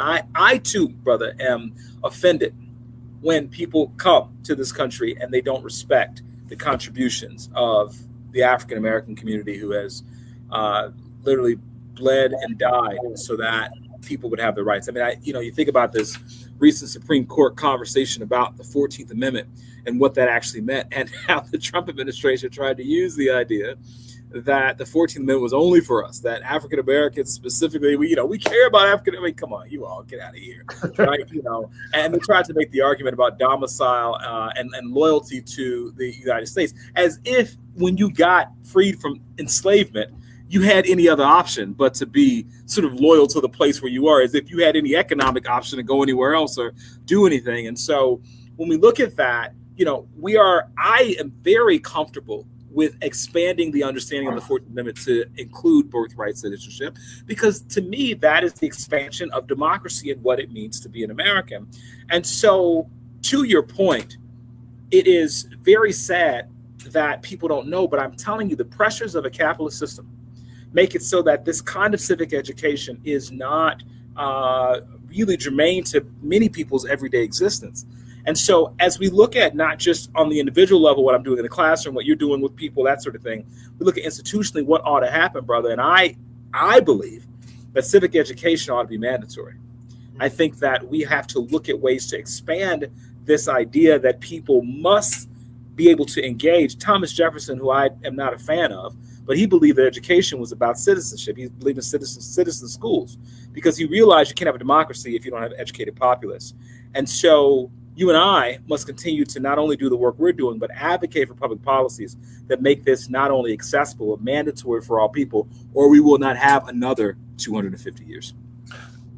Dr. Williams, I'd like to make a pivot, and I can make this pivot because I know you can make the pivot with me. Yesterday, our very special guest on the program was Carmen Bolden Day, lost her son, Jelani Day, under circumstances in downstate Illinois that tragic. She came to our program yesterday as a witness for the trauma and all that families who lose their children under particularly circumstances where investigations end up going nowhere. To be a witness to the Nolan Wells family out of Mississippi, the young African American who on July 4th went out on a boat ride with some of his friends, and according to Ben Crump and Al Sharpton and others who spent time with that family, all of the evidence is not stacking up, and all of the stories that are being told are not coming together. That too, Dr. Williams, is part of the complicated nature of what it means to be an African American, certainly to be an African American male in the United States. Dr. Williams, your thoughts on Nolan Wells? I am a parent of 2 teenagers and 1 young adult. My children are in predominantly white spaces in their schooling and sports teams and that sort of thing. We are told as middle-class African Americans to get our students into these spaces. And then we realize that these spaces are more dangerous many times than the spaces that we're running from, that we believe that, the spaces that many of us have tried to move past. You preaching that, Doc. You preaching that. So now where do you go, right? Where do we go as people who are trying to live a middle-class American life with children? Do you want them in the all-white spaces? Do you want them in spaces in our community where they are potentially subject to gun violence and things like that? And so we're really very challenged in this way. We also couple that with the history of this country, and anybody who comments on this particular case and ignores the history of a state like Mississippi, how could you possibly fix your mouth to have a conversation about this if you do not acknowledge the Emmett Tills of the world and all of the other people, all of the other people throughout history who have not only people of African descent, but white folks who have stood up for us and gotten killed in places like Mississippi. Swerna Goodman and Cheney. Exactly. And so I tell you this, brother, lots of people will jump in, and you got even, Nolan's friend, oh, it's not about race. Here's the reality. In this country, almost everything's about race.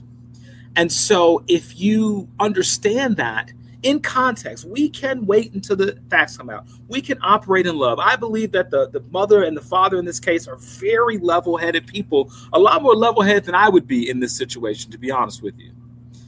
And yet we recognize that everything has to be looked at in context. I am very concerned. I grew up in those environments, brother. I went to all white private high schools, country club membership, all that stuff. And I was around a lot of people that did not look like me growing up. And I knew that there were certain times where I felt like I was not protected, and I had to protect myself. And so to suggest that in any way, shape, or form that this young man is not connected to that full history is, I think, very irresponsible. I can tell you, I am so encouraged by the people in our community who have stood up, who've tried to say, we're going to get to the bottom of this, and we support this family, and that's what we have to continue doing. That's Ben Crump. Kudos to Ben Crump. That's Byron Allen. Kudos to Byron Allen and Colin Kaepernick. Kaepernick, Tyler Perry, all of these folks. They came to the family's aid, and we have to do that. And it's a shame that we have to do that in 2026, brother, but we do what we have to until we can do what we want. Carmen Bolden brought up the support that comes from the community during these tragedies, and how much that alleviated much of the personal suffering. But every single day, it does not get better as a result of what has happened and the unanswered questions that these families have to live with. I'm Jesse Jackson Jr. You're listening to the Jesse Jackson Jr. Show on KBLA Talk 1580. Our very special guest today is lighting it up right here on the Jesse Jackson Jr. Show, Ted Williams, actor, educator, author, teaches political science, and an amazing individual that we are particularly proud of right here at KBLA. Today he's sitting in for Dr. S. Todd Yeary. More on KBLA Talk 1580 when we come forward right here with Ted Williams. It's afternoon drive time with Jesse Jackson Jr. Only on KBLA Talk 1580.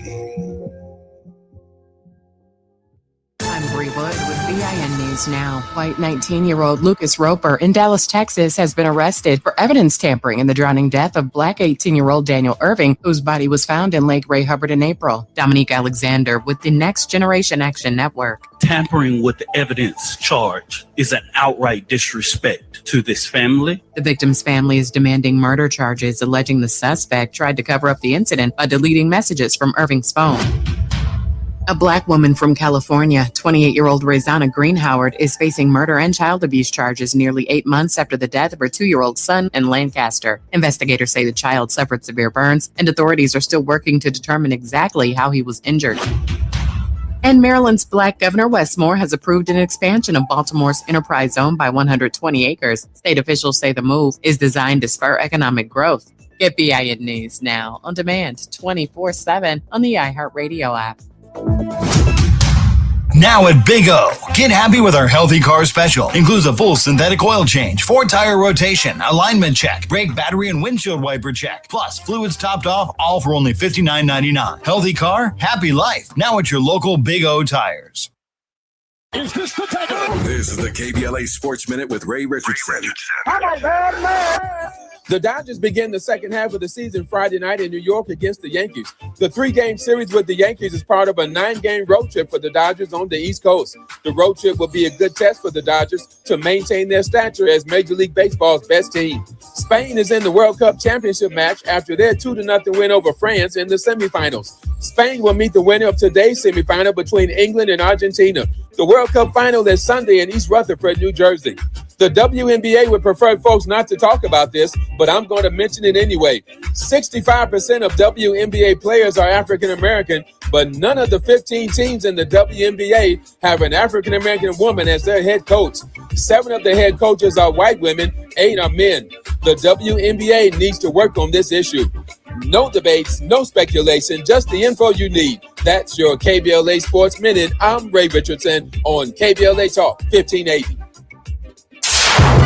We don't do ordinary. This is KBLA Talk 1580.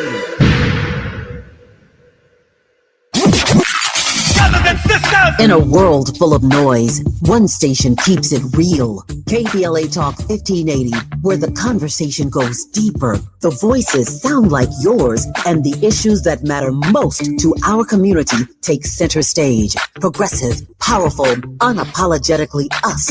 Whether you're driving through this city or tuning in from your home or office, join the public square. KBLA Talk 1580, your home for talk that enlightens, encourages, and empowers. Listen live on our free KBLA 1580 app, on our website at KBLA1580.com, or on your radio dial at 1580 AM. Unapologetically progressive.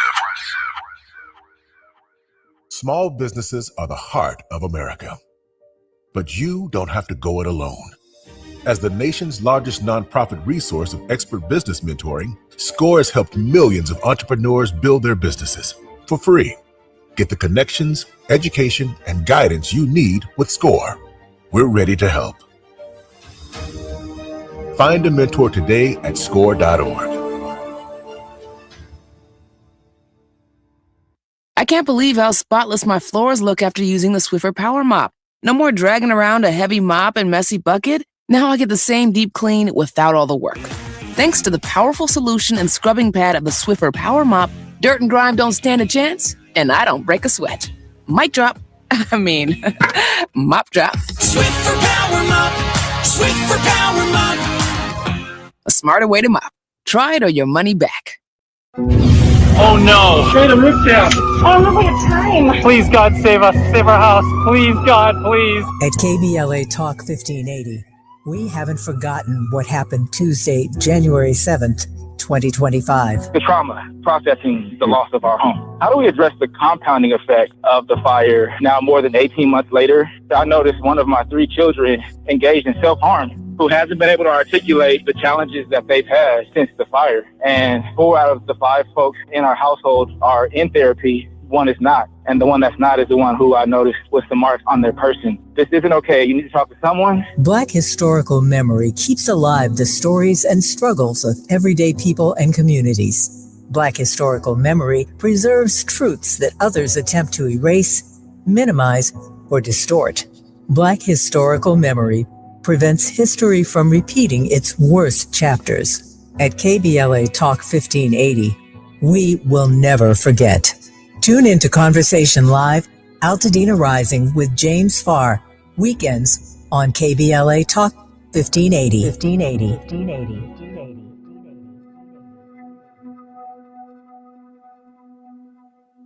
Let's do this. We're heading into one of the most important election seasons in a generation. And with so much on the line, your healthcare, your economy, your neighborhood, you deserve more than sound bites. You deserve the full story. KBLA Talk 1580 is your trusted voice for political coverage, commentary, and conversation. From local races to national headlines, we bring you the insight and perspective you need to make sense of it all and make your voice heard. Between now and November, a lot will happen, a lot will change, but one thing won't. KBLA Talk 1580 will be right here, keeping you informed, keeping you engaged, and keeping it real. KBLA Talk 1580, the place for politics.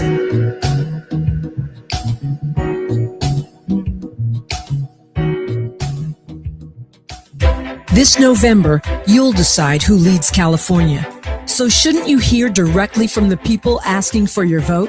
Join us for California Voices, a political town hall and ballot forum, Saturday, October 3rd, 2026. Meet candidates running for governor, lieutenant governor, attorney general, and other major statewide and local offices, including mayor of Los Angeles, city attorney, and LA County sheriff. Get clear, nonpartisan breakdowns of the propositions on your November ballot, both sides, no spin.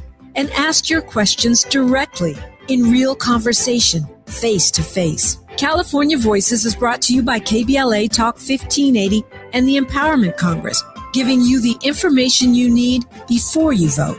Mark your calendar, Saturday, October 3rd, 2026, California Voices. Follow KBLA 1580 for details and download the KBLA 1580 app. Your vote, your voice. Be there. You're listening to Jesse Jackson Jr. on KBLA Talk 1580. The Jesse Jackson Jr. Show. The Jesse Jackson Jr. Show. The Jesse Jackson Jr. Show. The Jesse Jackson Jr. Show. King Volley, drop the beat. Come on and talk with me. Come on and listen to me. Come on and talk with me. Come on and listen to me. KBLA Talk 1580. Download the app. I'm Jesse Jackson Jr. Welcome forward to the Jesse Jackson Jr. Show on KBLA Talk 1580. Dr. Ted Williams, educator, author, but also an actor. His acting credits include NBC's Chicago PD, Showtime's The Chi, various films, plays, and commercials for companies including Empire Carpet, Cheerios, and Subway. Williams is the former host of WYCC PBS's television's The Professors, author of the book The Way Out, Christianity, Politics, and the Future of the African American Community, and creator of the musical theater production 1619, The Journey of a People. Dr. Williams, welcome forward to the show. Always great to be here with you. Can we use this segment to talk about the musical on Saturday, August 1st from 12 to 12 and 4 p.m.? That's two different shows. I thought it was a show. Okay. Yes. So first of all, thank you so much for all of that.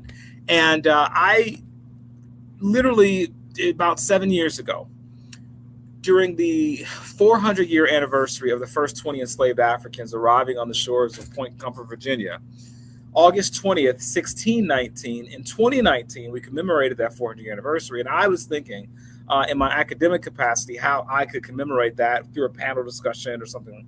And then it hit me divinely. I need to write a musical. And I'd written another musical before. And I am convinced that the arts are our greatest educational tool right now, arts and media in the world that we live in, whether it's social media videos, whether it's plays, film, that kind of thing.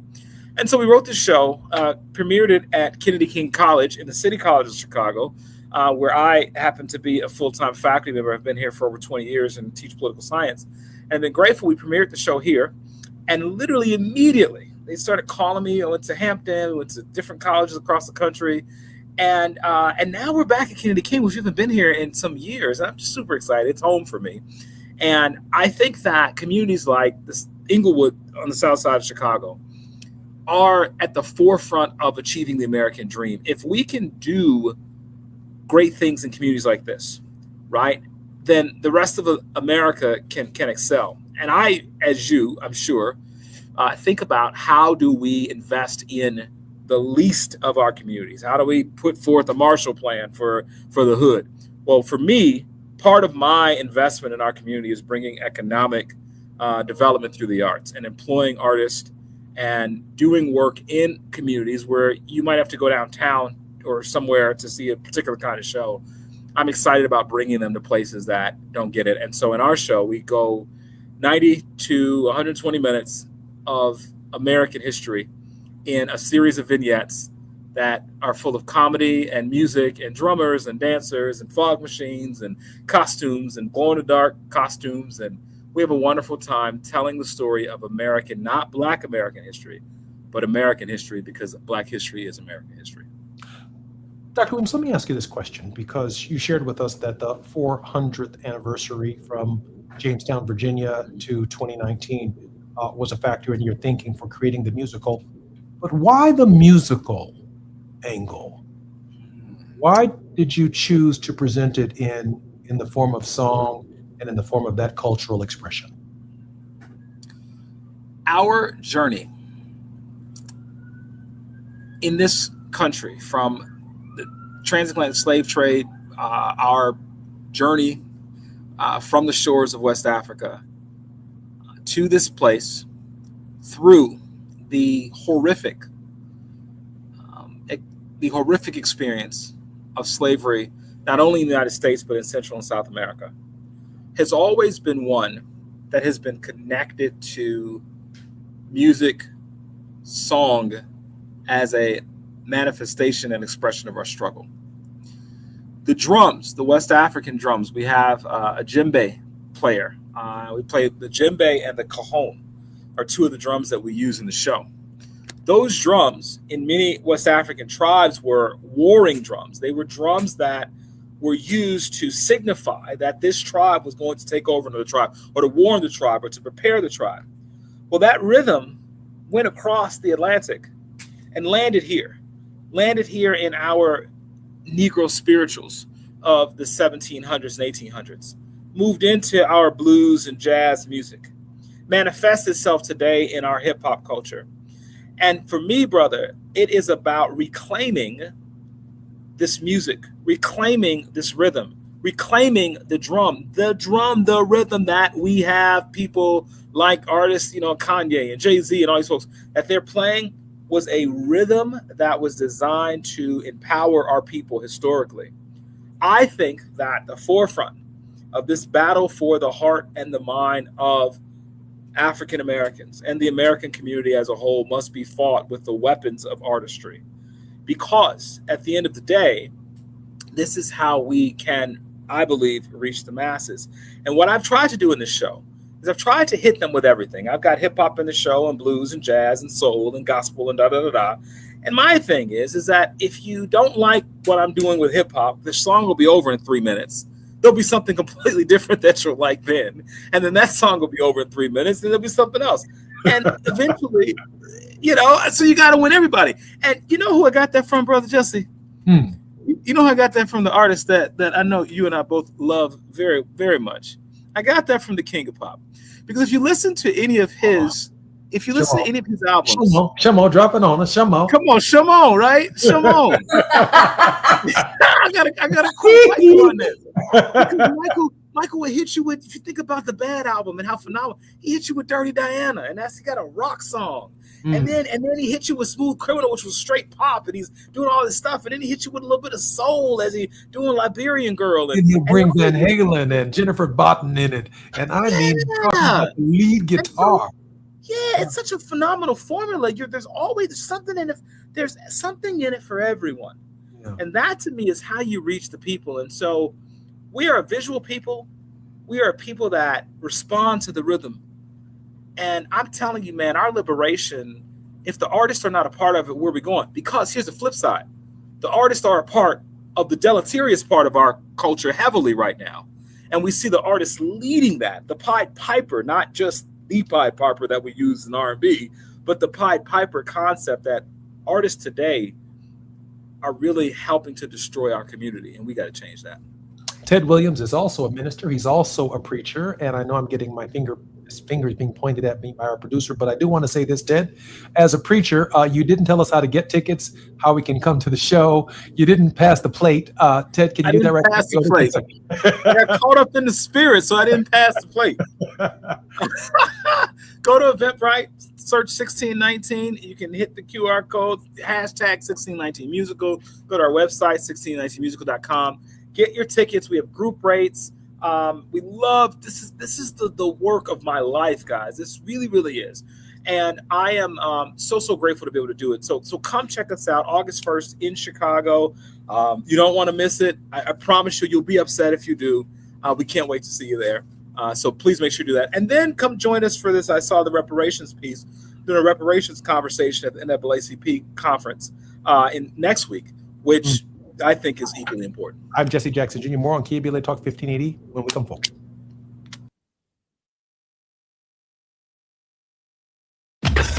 While you're stuck in traffic, we can at least bring you up to speed on the news of the day. You're listening to Jesse Jackson Jr. only on KBLA Talk 1580.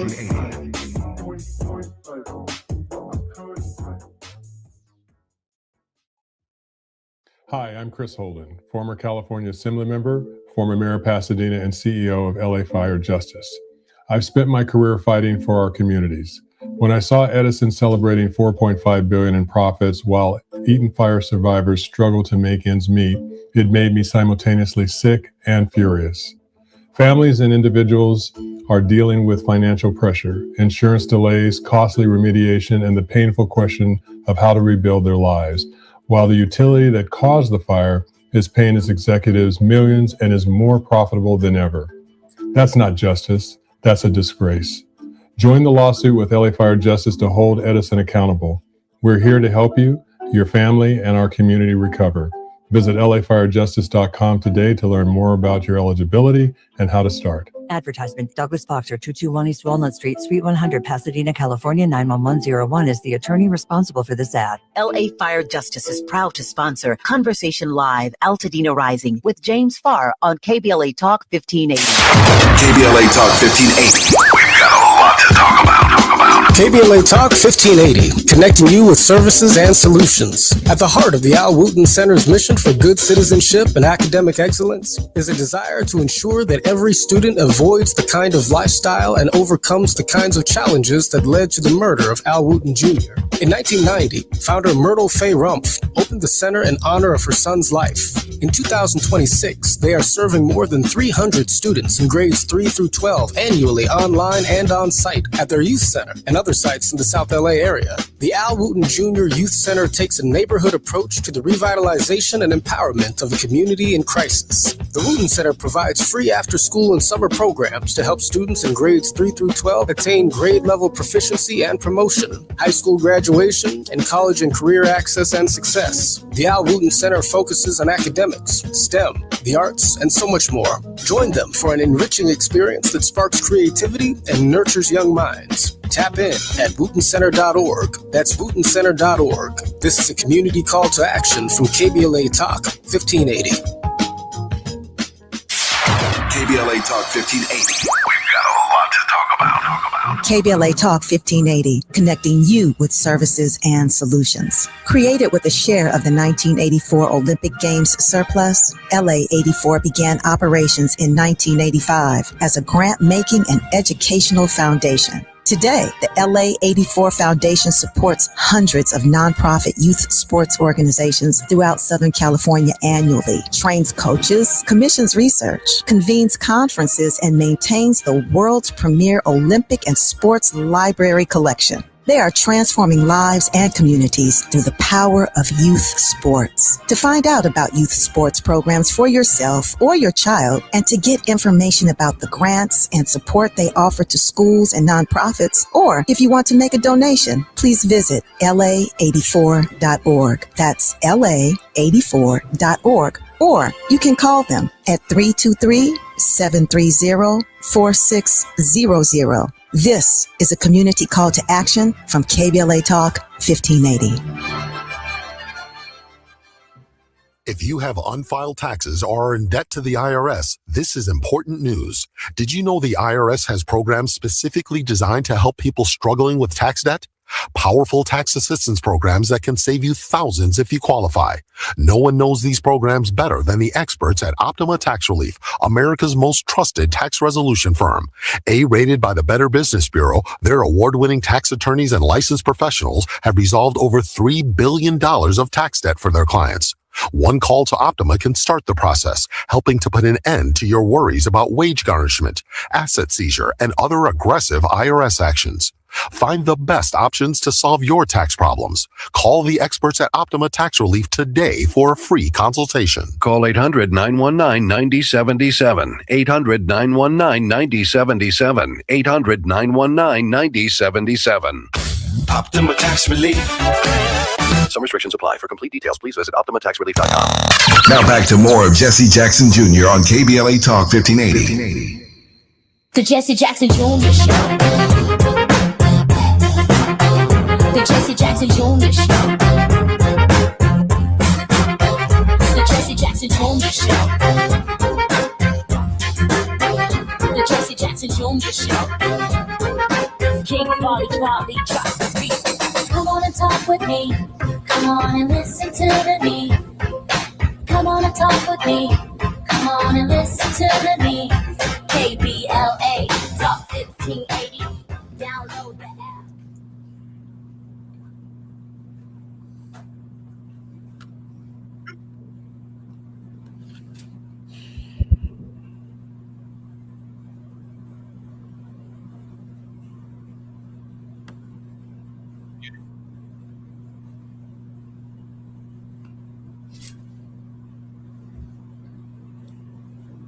Mike is muted.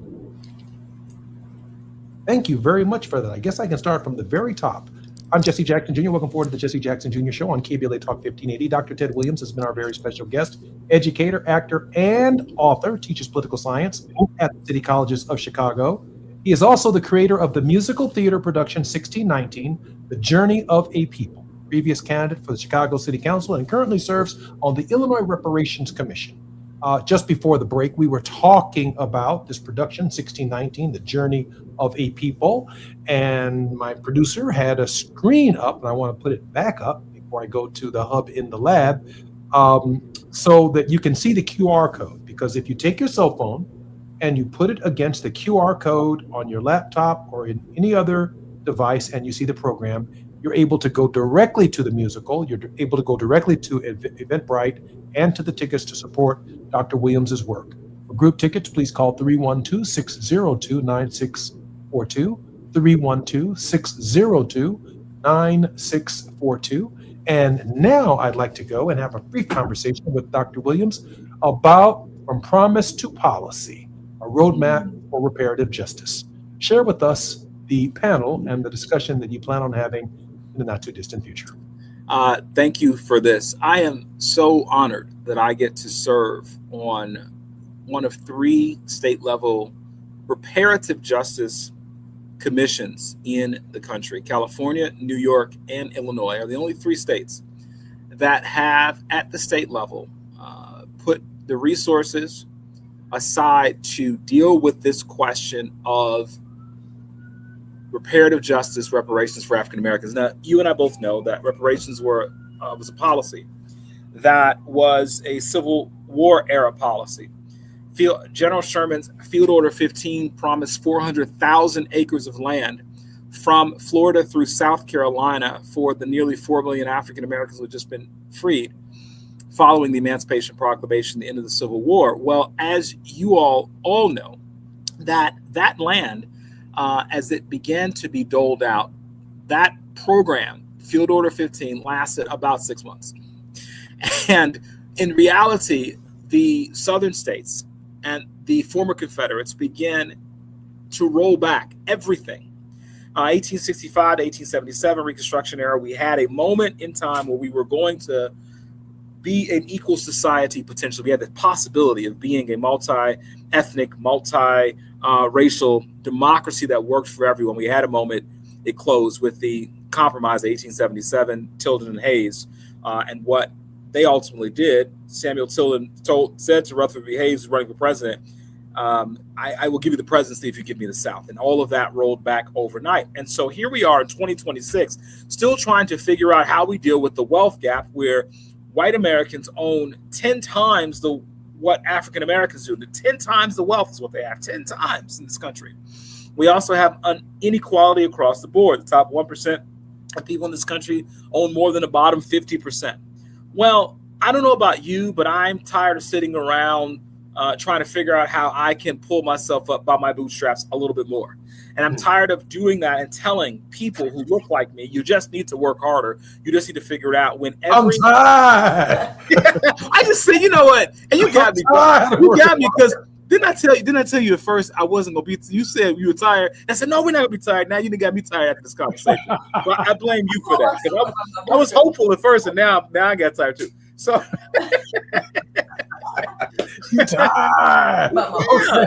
So our producer says by your bootstraps. Pull yourself bootstraps. Some of these brothers out here pull themselves up by their belts. Wow, yes, right?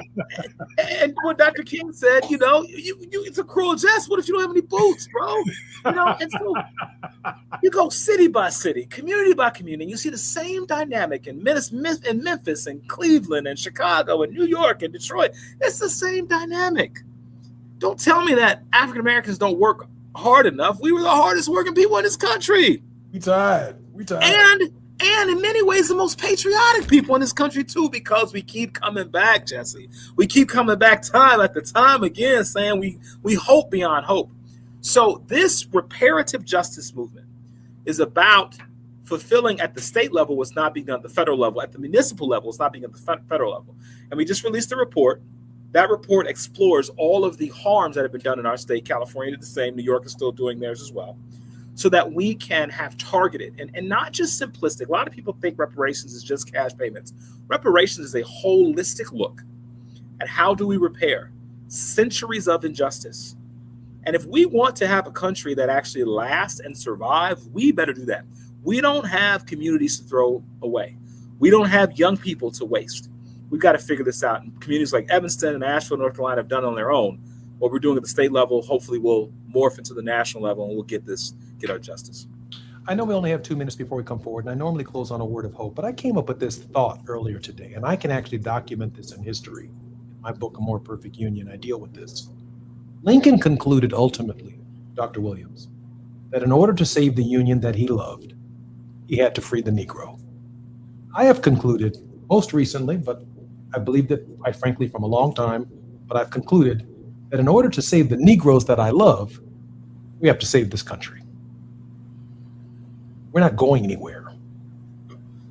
We're not going anywhere. This land is my land. These are my rights. We helped build it. We deserve it. We demand the respect from it. We are committed to it. We have died for it. And we have bled for it. Absolutely. Reverend Williams, take us on out of here with that right there. You got a minute and a half. Brother, that you could drop the mic right there. I mean, you really can. I could not agree with you more. You know, I'm not going anywhere. And my family ain't going nowhere. And we shouldn't have to go anywhere. Right. And because of that, we are invested in this country. And if this country was smart, it would be invested in us as well. Can you imagine if we took the idea of the Marshall Plan? We're spending almost $1 billion a day in Iran right now. What if we put $1 billion into the hood a day and said to those kids, you're our kids. We're not going to let you languish in despair and inequality. We're going to invest. We're going to do like the Chinese do, who have over 1 billion people there, and see we don't have Chinese communities to waste. We are going to retool because we recognize that our labor source and our population is our power. That would be a different way to reimagine what it means to be an American. And I think if we do that, this is the word of hope, that if we invest in at least these, like the NFL, by the way, the NFL, when you are a poor team, you get the first draft pick the next year. That's equity. That's inclusion. That's equality. That's what we have to do with our public policy so that America can not be great again, but be great once and for all people. I'm Jesse Jackson Jr., our very special guest in this hour who's been lighting it up, Dr. Ted Williams, an amazing actor, an amazing thinker, an amazing educator, and an amazing author. More on KBLA Talk 1580 when we come forward. I'll see you guys tomorrow. KBLA 1580 Santa Monica. I'm Bree Wood.